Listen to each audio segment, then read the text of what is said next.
The rain was coming down hard that Thursday evening, and David sat in his car outside the restaurant, seriously considering just driving home. This was it, the last blind date he would ever agree to.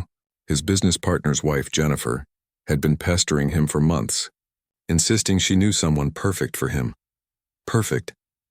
He'd heard that word 100 times before, and it never meant what people thought it meant. At 38 years old, David had built a tech company from his garage into something worth billions.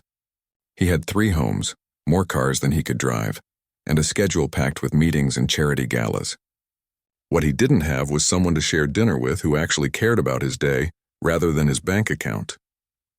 The last woman he'd dated had posted their private moments all over social media, turning their relationship into content for her followers. Before that, there was the one who'd gotten upset when he forgot her birthday, not because he forgot, but because the apology gift wasn't expensive enough. He checked his watch, 7 o'clock exactly. He was never late. Being on time was one of those habits from his early days when he had nothing and had to prove himself twice as hard as everyone else. With a deep breath, he grabbed his jacket and stepped out into the rain. The restaurant was a small Italian place, the kind with checkered tablecloths and candles in wine bottles. Jennifer had chosen it specifically, telling him this wasn't the kind of date for his usual 5-star spots. He gave his name to the host and was led to a quiet corner booth. 7:15, no sign of his date. Typical, he thought, pulling out his phone to check emails. Meanwhile, across town, Rachel was having what could only be described as a complete disaster of an evening. Her babysitter had canceled at the last minute, and she'd spent 20 minutes convincing her neighbor, Mrs. Patterson, to watch her 7-year-old daughter, Lily. Then there was traffic. Then she couldn't find parking. Now she was rushing through the rain in her only nice dress, the one she'd bought on sale 2 years ago and had worn to exactly 3 events. "I can't believe I let Amy talk me into this," she muttered to herself, dodging puddles in shoes that were definitely not made for running. Amy was her best friend and had been nagging her about dating for the past year. "It's been 3 years, Rach. Lily needs to see her mom happy. You need to see you happy." Rachel wasn't sure what happy looked like anymore. She was a nurse, working mostly night shifts because the pay was slightly better and it meant she could be home with Lily during the day. Money was always tight. Last month, Lily had an asthma attack that sent them to the emergency room, and even with her hospital employee insurance, the bills were piling up. Dating felt like a luxury she couldn't afford, both financially and emotionally. But Amy had been insistent. "Just one date. If it's terrible, I'll never ask again. But what if it's not?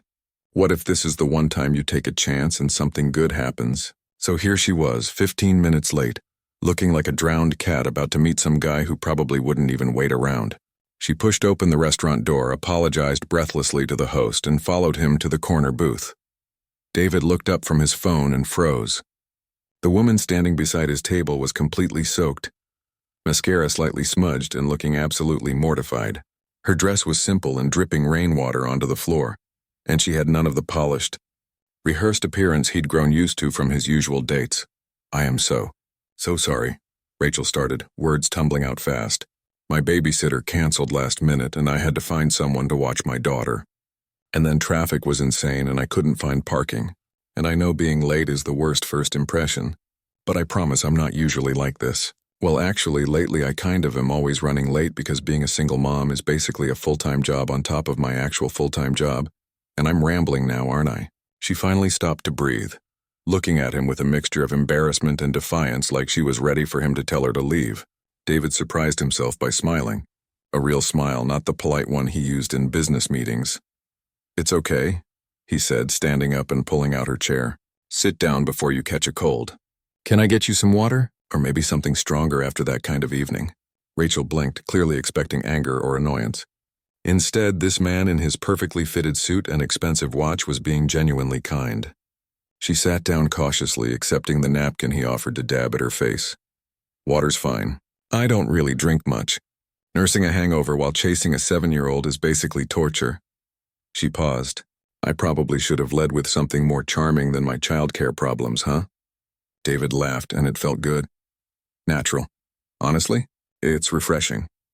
Most first dates feel like job interviews where everyone's trying to present the best version of themselves. You just showed up as a real person having a real day. A real disaster of a day, Rachel corrected, but she was smiling now too. The waiter appeared and they ordered. She chose the cheapest pasta on the menu, a habit so ingrained she didn't even think about it. David noticed but said nothing.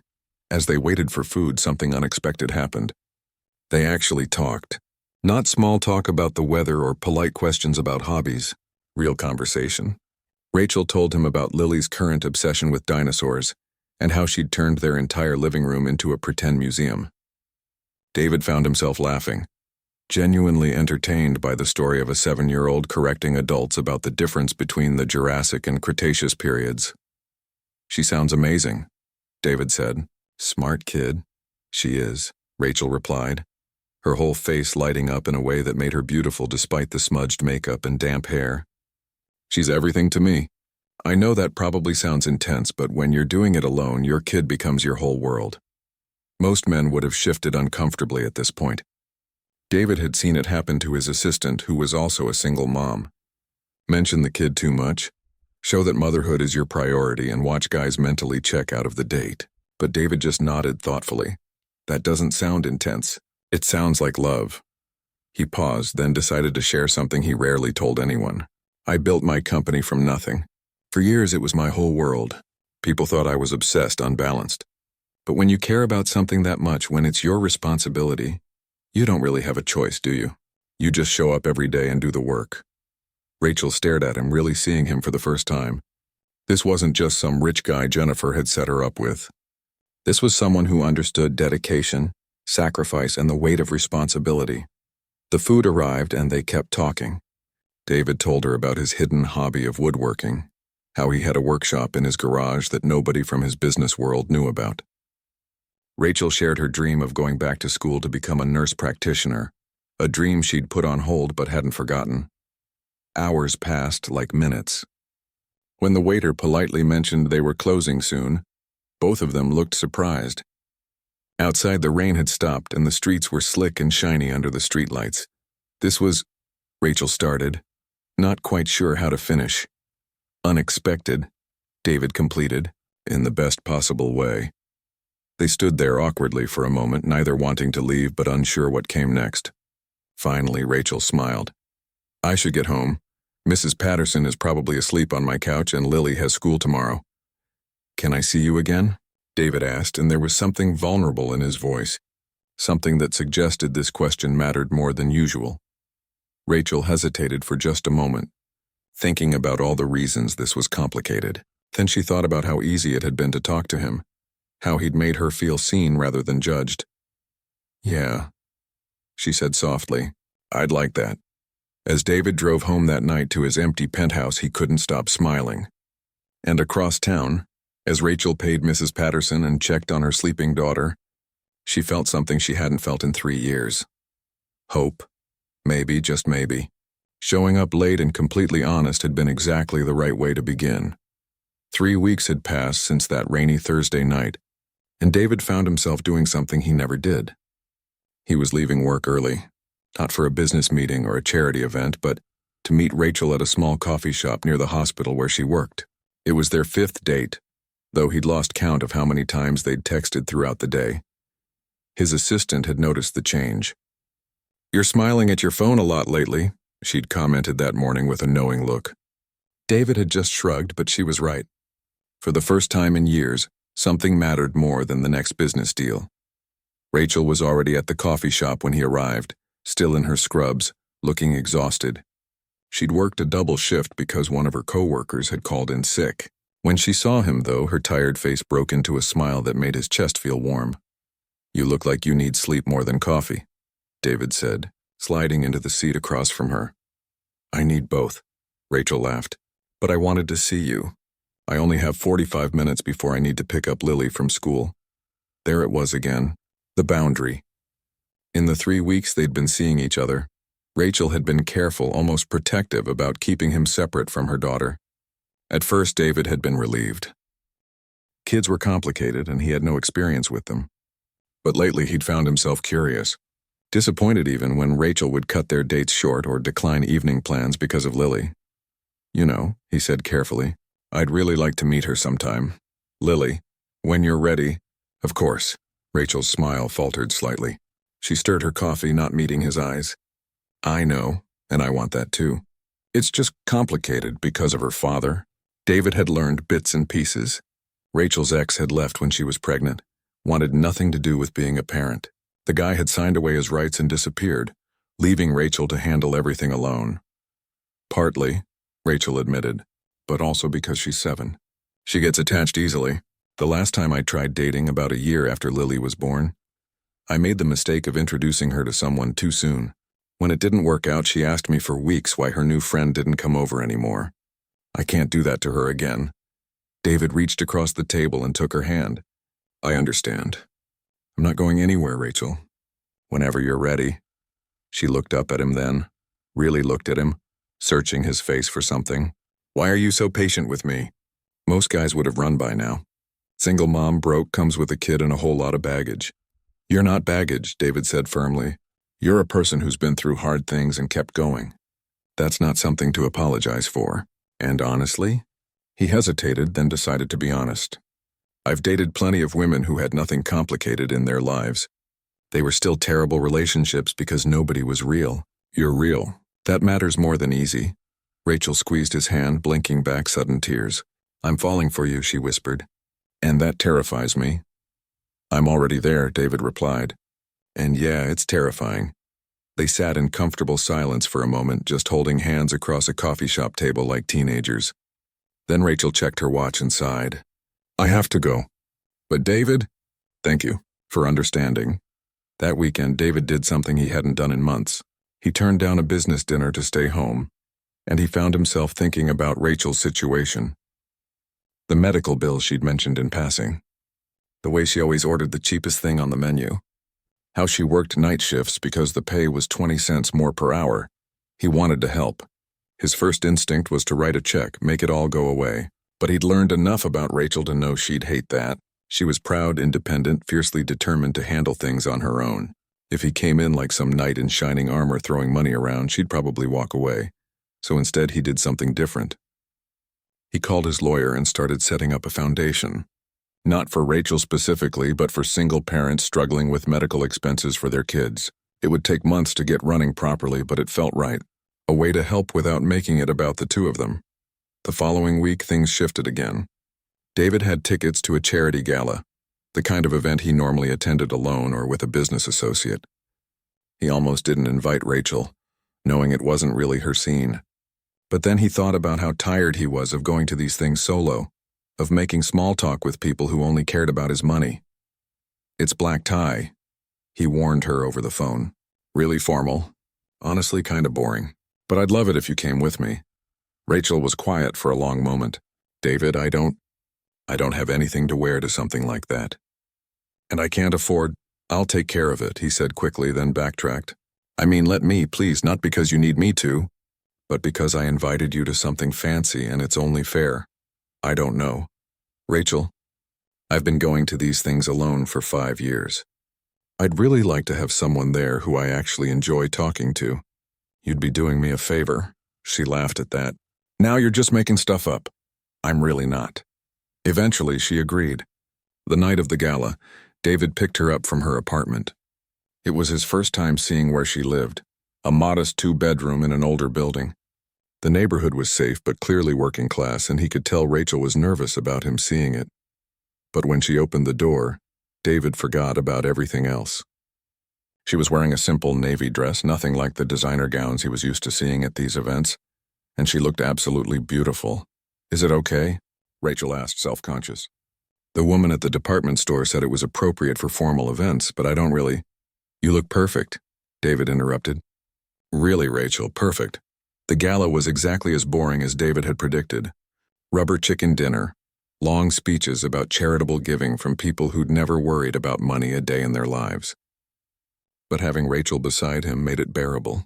She was genuinely interested in the cause, asking thoughtful questions, and completely unimpressed by the wealthy people trying to network with David. Then, halfway through dessert, his ex-girlfriend appeared at their table. Victoria was everything Rachel wasn't. Designer dress that probably cost more than Rachel's monthly rent. Perfect makeup, the kind of confident beauty that came from a lifetime of privilege. She and David had dated for 6 months 2 years ago.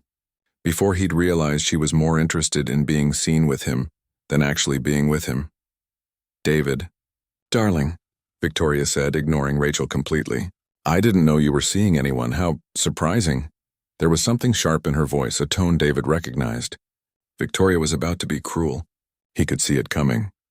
This is Rachel, David said firmly, putting his hand over Rachel's on the table. Rachel, this is Victoria. We used to date. Charming, Victoria said, looking Rachel up and down in a way that made her judgment crystal clear. That's a lovely dress. Department store? Rachel's face flushed. Yes, actually. How refreshing, Victoria cut her off. Most of David's dates are so caught up in designer labels. But I suppose when you have other priorities. Her eyes flicked meaningfully to Rachel's left hand, where she wore a simple ring on her middle finger that Lily had given her for Mother's Day. Financial priorities. Children are expensive, aren't they? The implication was clear. Rachel was a gold digger, someone after David's money to support her kid. David felt his jaw tighten with anger. Victoria, he said, his voice cold in a way that made people in his boardroom nervous. That's enough. I'm just saying what everyone's thinking, darling. You're a billionaire. She's a... Victoria glanced at Rachel's hospital ID badge, which was peeking out of her purse. A nurse? With a child? Come on, David, you can't be that naive. David stood up abruptly, his chair scraping loudly. Several people at nearby tables turned to look. Rachel was staring at her plate, her face burning with humiliation. We're leaving, David announced. He helped Rachel up, keeping his hand supportive on her back. As they walked past Victoria, he stopped and looked her directly in the eye. You know what's naive, Victoria? Thinking that someone's worth is measured by their bank account or their dress size. Rachel is worth 100 of anyone in this room, including me. And the fact that you can't see that says everything about you and nothing about her. They walked out of the ballroom in silence, leaving behind whispers and stares.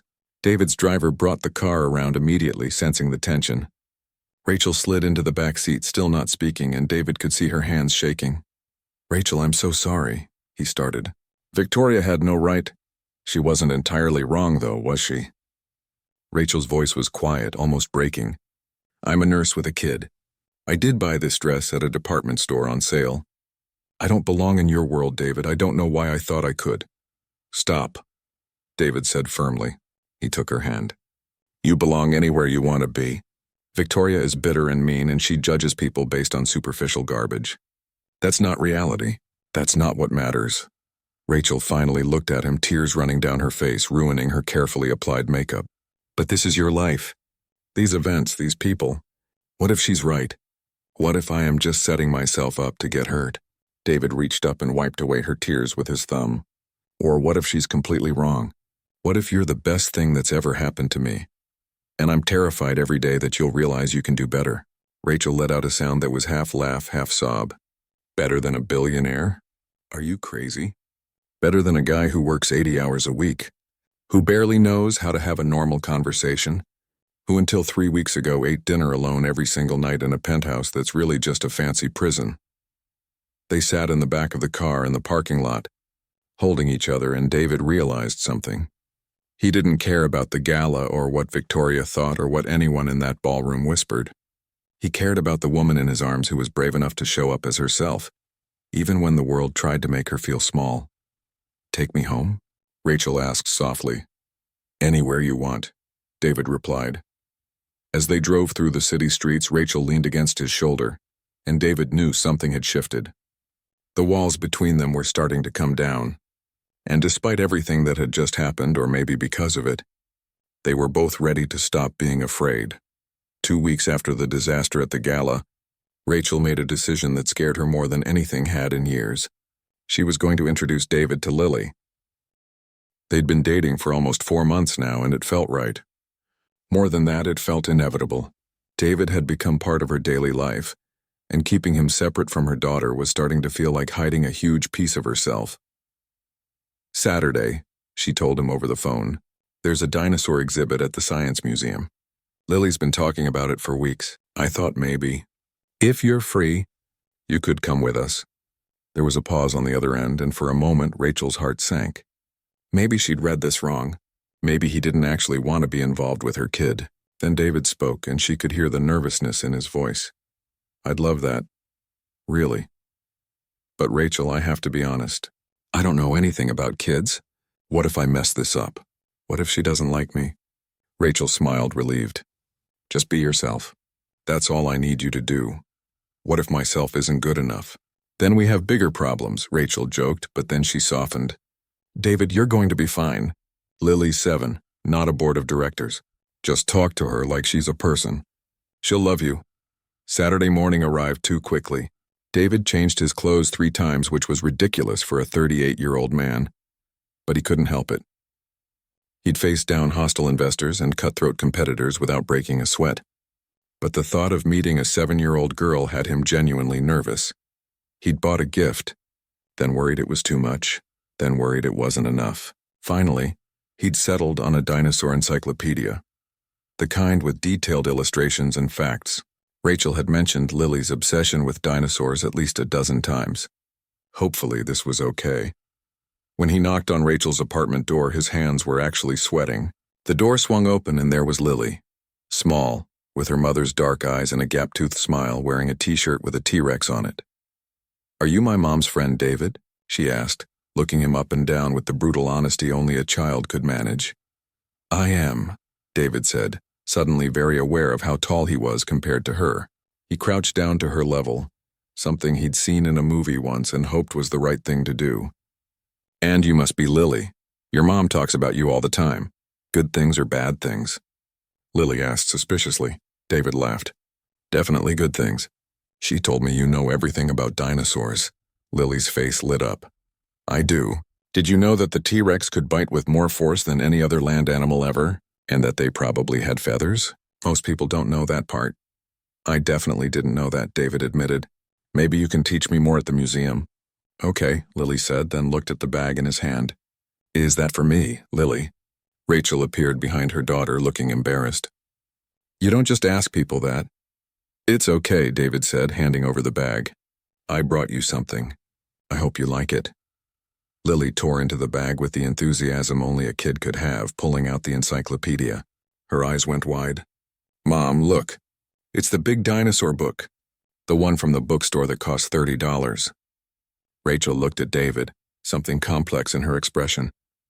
He couldn't tell if she was touched or uncomfortable about the expense. Maybe both. What do you say, Lily? Rachel prompted. Thank you. Lily hugged the book to her chest. This is the best present ever. Can we bring it to the museum? Absolutely, David said, standing back up. His knees cracked slightly and Lily giggled. You sound like my grandma, she said, then grabbed his hand like it was the most natural thing in the world. Come on, we have to go before it gets crowded. The Science Museum was packed with families, and David found himself in completely unfamiliar territory. He was used to quiet restaurants and business meetings, not crowds of screaming children and interactive exhibits. But watching Lily drag him from display to display, explaining everything she knew about each dinosaur, he found himself genuinely enjoying it. This is a Brachiosaurus, Lily announced in front of a massive skeleton. They were herbivores, which means they only ate plants. They had really long necks so they could eat leaves from tall trees. Impressive, David said, reading the information plaque. But wait, I thought this was called a Brontosaurus? Lily looked at him like he'd just said the earth was flat. That's a common mistake. The Brontosaurus isn't actually a real dinosaur. Scientists made it up by accident when they put the wrong head on an Apatosaurus body. They're basically the same thing as Brachiosaurus, though, just a little different. David glanced at Rachel, who was watching them with a soft smile on her face. I stand corrected, he told Lily seriously. Thank you for teaching me. That's okay, Lily said generously. Lots of grown-ups don't know the difference. Even my teacher got it wrong once. They spent 3 hours at the museum and David didn't check his phone once. He let Lily lead him around, crouched down to read plaques with her and ask questions that made her light up with excitement. Rachel hung back sometimes just watching them interact, and her heart felt so full it almost hurt. This was what she'd been afraid of. Not that David wouldn't be good with Lily, but that he would be. That Lily would get attached. That Rachel would start imagining a future that might not exist. But watching him now, patiently listening to her daughter explain the difference between the Triassic and Jurassic periods, she let herself hope. Just a little, then it happened. They were in the cafeteria getting lunch when Lily suddenly started coughing. Small coughs at first, then harder. Rachel recognized the signs immediately and grabbed her purse, pulling out Lily's inhaler. "Okay, baby, it's okay," Rachel said, her voice calm, even though her hands moved quickly. "Just breathe slowly for me." Lily's face was scared as she struggled to breathe, and David felt his own panic rising. But he forced himself to stay calm, following Rachel's lead. She administered the inhaler, counting breaths, rubbing Lily's back in slow circles. "You're doing great, sweetie," Rachel murmured, nice and slow. "That's it." It took about 5 minutes, but Lily's breathing gradually returned to normal. She slumped against her mother, exhausted. Rachel held her close, and David could see tears in her eyes even though her face stayed composed. "This happens sometimes," Rachel explained quietly to David. "She has asthma. Usually it's under control, but sometimes when she gets excited or if the air quality isn't great." "What can I do?" David asked. He felt helpless, useless. This wasn't a problem he could solve with money or connections, just this. Being here, not freaking out. Rachel smiled weakly. "You'd be surprised how many people can't handle it." Her father couldn't. That was one of the reasons he left, actually. Said he couldn't deal with a sick kid. David felt anger flash through him at this man he'd never met. What kind of person abandoned their child for something like that? "I'm sorry that happened to you," David said, sitting down beside them. "Both of you. But I'm not going anywhere." Lily looked up at him, still a little shaky. "You promise? You're not scared?" "I promise," David said. "Your mom handled that like a superhero, and you were really brave." "I'm not scared at all." "Okay," Lily said, then yawned. "Can we go home?" "I'm tired." "Of course," Rachel said, gathering their things. The drive back to the apartment was quiet. Lily fell asleep in her car seat, the dinosaur book clutched in her arms. David drove carefully, hyper-aware of his precious cargo. When they arrived, he carried Lily upstairs, following Rachel's whispered directions to put her in her bed. The apartment was small but cozy, filled with evidence of Lily everywhere. Drawings on the fridge, toys in the corner, photos on the walls. David looked at one photo of Rachel and Lily at the beach, both laughing, and felt something shift in his chest.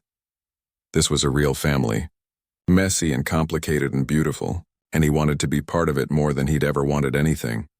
When Rachel came back from tucking Lily in, she found David standing in the middle of her living room looking lost. "Hey," she said softly. "You okay?"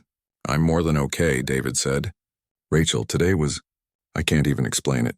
Watching you with her, the way you handled the asthma attack so calmly, the way she trusts you completely, and the way she just grabbed my hand like it was nothing, like she'd known me forever. I've never felt like I belonged somewhere before. Not really. But today, for the first time in my life, I felt like I was part of something that mattered."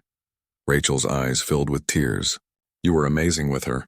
The way you listened to every word she said, like her dinosaur facts were the most important thing in the world. Do you know how rare that is? Most people just tune kids out." "I wasn't pretending," David said. "I genuinely wanted to know about the Brachiosaurus versus Brontosaurus situation." "She's incredible, Rachel, just like her mother." Rachel crossed the small room and wrapped her arms around him. They stood there in her tiny living room holding each other, and David realized something. He'd been living in a penthouse, but he'd never had a home. Not until now. "This is going to sound crazy," Rachel whispered against his chest. "But I think I'm falling in love with you." "Actually, scratch that. I know I'm falling in love with you. And it terrifies me because I have Lily to think about, and if this doesn't work out, it's going to work out," David interrupted. "I'm falling in love with you too. With both of you. And I know that's fast, and I know it's complicated, but I've never been more sure of anything." They kissed then, softly, carefully, like they were both afraid this moment might disappear. From the bedroom, they could hear Lily's soft breathing, and outside the window, the city hummed with evening traffic. It wasn't perfect. Rachel's apartment had a leaky faucet, there were dishes in the sink, and Lily's toys were everywhere.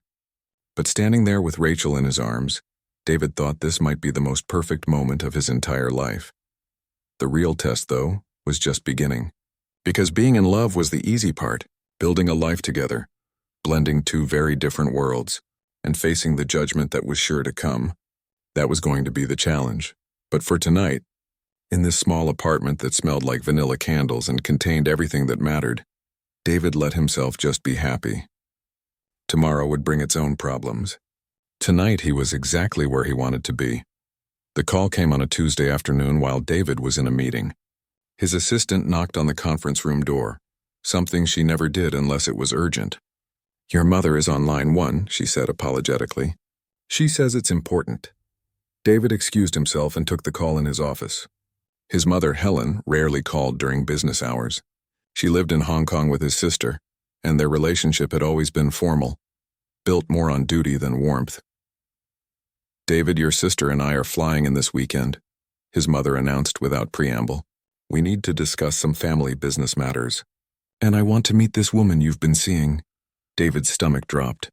He'd mentioned Rachel to his sister in passing during a video call, not realizing she'd immediately tell their mother. "Mom, this weekend isn't great. Maybe next month." "We've already booked the flights," Helen interrupted. "Saturday evening. I've made reservations at the Grandeur. 7 o'clock? I expect you and your girlfriend to be there." The line went dead before David could respond. He sat at his desk, staring at his phone, feeling like a teenager again. At 38 years old, he still felt that old familiar pressure whenever his mother summoned him. The Grandeur was the kind of restaurant where dinner for 4 could cost more than Rachel's monthly rent. It was his mother's favorite place to conduct family business, all white tablecloths and crystal glasses and judgmental waiters. When he told Rachel that evening, she went pale. "Your mother?" "David, I can't." "Hey, look at me," David said, taking her hands. "I know my mother can be difficult, but she's going to love you." "You don't sound convinced of that yourself," Rachel said quietly. She pulled her hands away and started pacing her small living room. Lily was at a sleepover, so they were alone. "David, be realistic. I'm a nurse. I live in a 2-bedroom apartment with a leaky bathroom. I buy my clothes on sale at Target. Your mother is probably expecting someone like Victoria." "I don't care what she's expecting," David said firmly. "I care about you. We can handle this together." But Rachel wasn't convinced. The rest of the week she was anxious, snapping at small things and apologizing immediately after. She bought a new dress, then returned it because it was too expensive. She practiced what to say, then decided it all sounded fake. Saturday evening arrived too quickly. David picked Rachel up at 6:30, and she looked beautiful but terrified in a simple black dress she'd borrowed from her friend Amy. Her hands shook as she got into the car. "What if they hate me?" she whispered. "Impossible," David said, though he felt his own anxiety building. His mother had very specific ideas about what kind of woman was appropriate for the family. She'd made that clear with every girlfriend he'd ever had. The Grandeur was exactly as pretentious as Rachel had feared. The hostess looked her up and down with barely concealed disdain, and Rachel felt immediately out of place. David's hand on her back was the only thing keeping her from running. His mother and sister were already seated at the best table in the restaurant. Helen Chen was in her 60s, impeccably dressed, with the kind of cold beauty that came from a lifetime of privilege. David's sister, Christine, was 35 and looked like a younger version of their mother, all sharp edges and designer labels. "David," Helen said, offering her cheek for him to kiss. Her eyes moved to Rachel, evaluating. "And you must be Rachel." "It's nice to meet you, Mrs. Chen," Rachel said, extending her hand. Helen looked at it for a moment before shaking it limply. "Please sit," Helen said, and it wasn't a request. Dinner started awkwardly. Helen ordered for the table without asking anyone's preferences, including an expensive wine that Rachel barely touched. The conversation was all business at first. Discussions about family investments and property in Hong Kong that Rachel couldn't follow and wasn't included in. Then Helen turned her attention fully to Rachel, and it felt like being under a spotlight. "So, Rachel, David tells us you're a nurse?" "Yes, ma'am. I work at County General, mostly night shifts in the emergency department." "How noble," Helen said, and somehow made it sound like an insult. "And you have a daughter? From a previous marriage?" "I was never married," Rachel said, lifting her chin. "Her father and I weren't together long."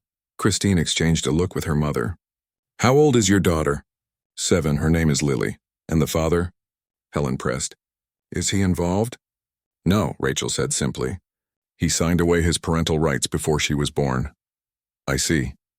Helen sipped her wine, and the silence that followed was heavy with judgment. "So you're raising her alone. That must be difficult." Financially, I imagine. David's jaw tightened.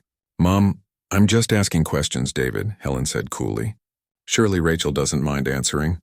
After all, if this relationship is serious, we should know what we're dealing with. Rachel felt her face burn. What we're dealing with, like she was a problem to be solved. It is difficult, she said, keeping her voice steady. But we manage. Lily and I are doing just fine. Are you? Christine spoke up for the first time, her voice syrupy sweet. David mentioned you work night shifts. Who watches your daughter while you're working? I have neighbors who help, and she goes to an after-school program. When I'm home during the day, I'm with her. That sounds exhausting, Christine said. All that work, raising a child alone, and now dating my brother. You must be very grateful for his support. The implication was crystal clear. Rachel was a gold digger. Someone taking advantage of David's wealth to make her life easier. Christine, David said sharply.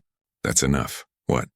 I'm just saying it must be nice for Rachel to have someone who can help with expenses. Children are expensive, especially when one of them has health problems. David mentioned your daughter has asthma. Rachel stood up abruptly, her napkin falling to the floor. Excuse me. I need to use the restroom. She walked away on shaky legs, feeling their eyes on her back. In the bathroom, she gripped the marble counter and tried to breathe. This was a mistake. She didn't belong in David's world, and his family was making that painfully clear. The bathroom door opened, and Rachel expected it to be Christine coming to deliver another blow. Instead, it was David. Wrong bathroom, Rachel said weakly, trying to smile. I don't care, David said. He looked furious. Rachel, I am so sorry. My mother and sister were completely out of line. They're right, though, Rachel said, and tears finally spilled over. David, look at this place. Look at them, look at me. I'm a single mom who works nights and drives a 15-year-old Honda. Your mother probably has shoes that cost more than my monthly salary. I don't fit here. Good, David said fiercely. Because I don't want you to fit into that world. Rachel, my mother has been trying to control who I date since I was 20. She wants someone from the right family, with the right background who will look good in family photos. She doesn't care if I'm actually happy. But family matters, Rachel said. And if your family can't accept me, then that's their problem, not ours. David cupped her face in his hands. Listen to me. I love you. I love Lily. I don't care what my mother thinks or Christine or anyone else. You are not a gold digger. You're not taking advantage of me. If anything, I'm the one who's lucky you're willing to give me a chance. Your mother thinks I'm using you to pay my bills. My mother thinks everyone who isn't rich is a potential threat, David said. She's been bitter and judgmental for as long as I can remember.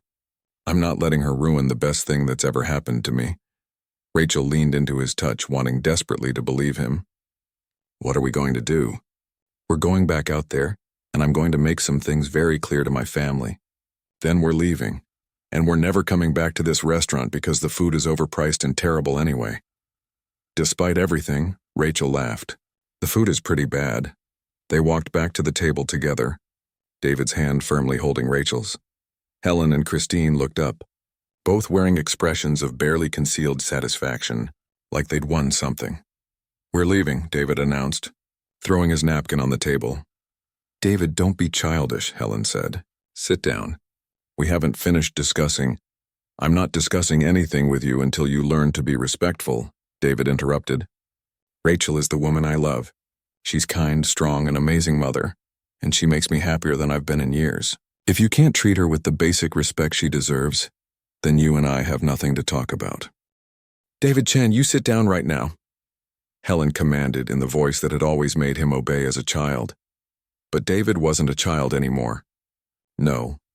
I've spent my entire life trying to live up to your expectations, trying to be the son you wanted. But I'm done. I'd rather have Rachel and Lily and a real family than another 30 years of your approval, Christine gasped. You can't be serious. You're choosing some nurse with baggage over your own family? She's not baggage, Christine. She's a person. And yes, I'm choosing her. Every single time. David pulled out his wallet and threw several $100 bills on the table, more than enough to cover their portion of the meal. Come on, Rachel. Let's go home. They walked out of the grandeur with their heads high, and Rachel felt something shift inside her. For the first time since this relationship started, she truly believed it might actually work, because David hadn't just defended her with words. He'd walked away from his family for her. In the car, they sat in silence for a moment. Then Rachel started laughing, almost hysterically.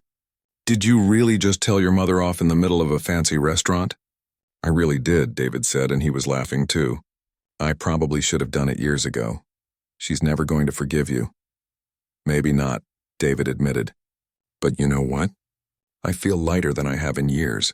Like I've been carrying around this weight of expectations my whole life, and I finally just put it down." Rachel leaned over and kissed him. "Thank you," she whispered. "For choosing us. Always," David said. "Now let's go pick up Lily from her sleepover and get pizza. Real pizza. Not the fancy kind with truffle oil or whatever that restaurant would have served." As they drove through the city toward Lily's friend's house, Rachel looked at David and realized something. They'd just faced one of their biggest challenges and they'd come through it together. His family might never accept her. Life was still going to be complicated. But they had each other, and maybe that was enough. 3 months after the disaster dinner with his family, David stood in his office looking at a folder that would change everything. Inside were the final documents for the foundation he'd been building, the one dedicated to helping single parents with medical expenses for their children. It was officially launching next month, and Rachel still didn't know she'd been the inspiration. But that wasn't what had his hands shaking. In his jacket pocket was a small velvet box, and inside that box was a ring.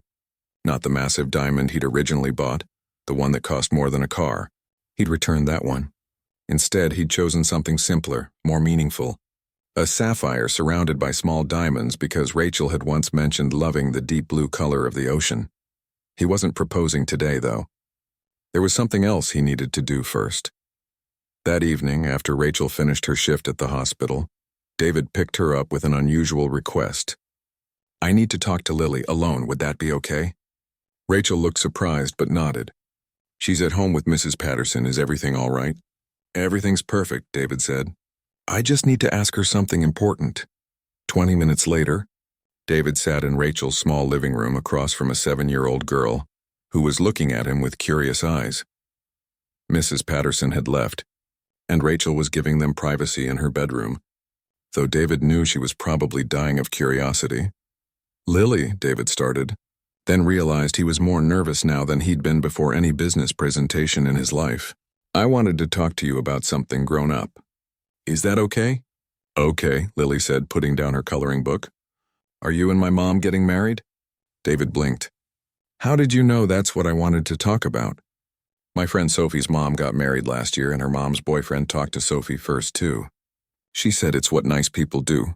Lily tilted her head. "You're nice. So I figured that's probably what this is about." David couldn't help but smile. This kid was smart. "You're right.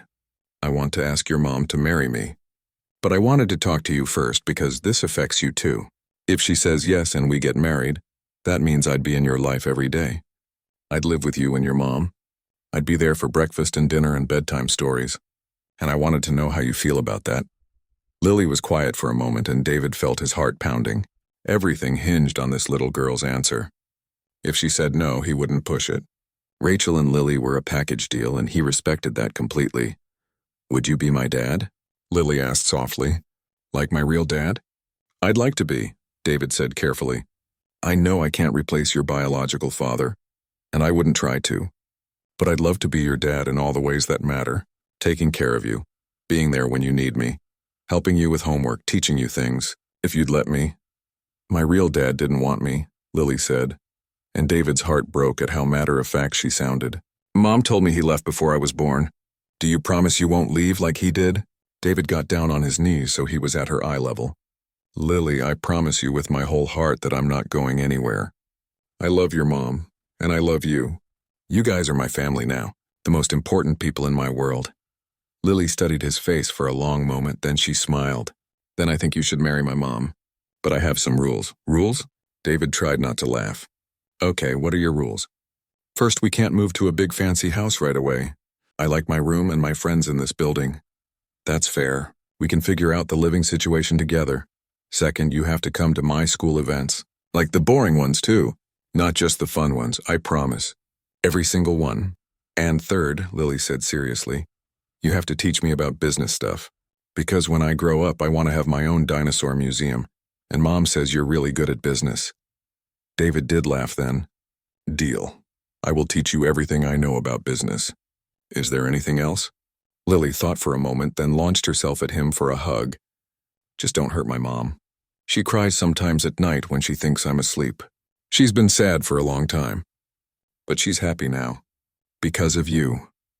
So don't mess it up, okay? David hugged her back, feeling tears in his own eyes. I won't, I promise. Okay then, Lily pulled back and smiled. You can marry her. But David?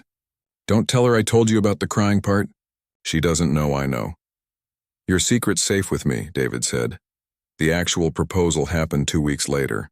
David had planned something elaborate, but then he realized that wasn't them. Instead, he proposed on a random Tuesday evening after dinner at Rachel's apartment. Lily was in bed and they were doing dishes together, something that had become their routine. Rachel, David said, putting down the plate he was drying, I need to tell you something. She looked up from the sink, hands covered in soap suds. What's wrong? You look nervous. I'm terrified, David admitted, but also more sure about this than I've ever been about anything. He pulled out the ring box. Rachel Martinez, I know we haven't been together that long. I know my family situation is complicated, and our lives are different. But I also know that I've never been happier than I am when I'm with you and Lily. You've both changed my life in ways I can't even explain. So I'm asking, will you marry me? Rachel stared at the ring, then at him, then burst into tears. Yes, she sobbed. Yes, of course, yes. They kissed with her soapy hands, getting his shirt wet, and neither of them cared. From down the hall, they heard a small voice yell, Finally! I've been waiting forever, Lily, Rachel called out, laughing and crying at the same time. You're supposed to be asleep. Lily appeared in her pajamas, grinning. How could I sleep? This is important stuff.